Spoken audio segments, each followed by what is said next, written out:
বদরপুৰৰ ৰব্বানিয়া চাহ বাগিচাত শ্ৰমিকৰ ক্ষোভ একাংশ শ্ৰমিকক বাগিচাৰ পৰা বিতৰণৰ বাবে মালিক পক্ষই চেষ্টা চলোৱাৰ অভিযোগ বাগিচাৰ ভূমি লিজত দি শ্ৰমিকসকলক উচ্ছেদৰ ষড়যন্ত্ৰ কৰাৰ অভিযোগ উত্থাপন হৈছে অন্যতে শ্ৰমিকসকলে বাগিচাৰ ভূমি অবৈধভাৱে দখলৰ অভিযোগ বাগিচাৰ স্বত্বাধিকাৰীৰ একাংশ শ্ৰমিকে বাগিচাৰ 10 বিঘা পৰ্যন্ত ভূমি দখল কৰি ঘৰ-বাৰী পতাৰ অভিযোগ বাগিচা কৰ্তৃপক্ষৰ অবৈধভাৱে দখলীকৃত ভূমি মুকলিৰ উদ্দেশ্যে কঠোৰ ব্যৱস্থা গ্ৰহণ কৰিছে বাগিচা কৰ্তৃপক্ষই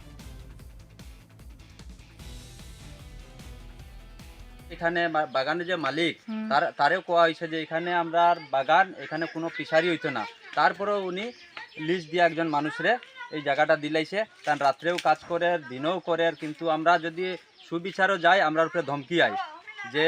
আমরা থানা আছে আমরা পুলিশ আছে তোমরা কত টাকা আছে আমরা টাকা আছে আমরা পাওয়ার আছে তোমরা টাকাও নাই তোমরা পাওয়ারও নাই এরকম কয় যে আমার উপরে মিথ্যা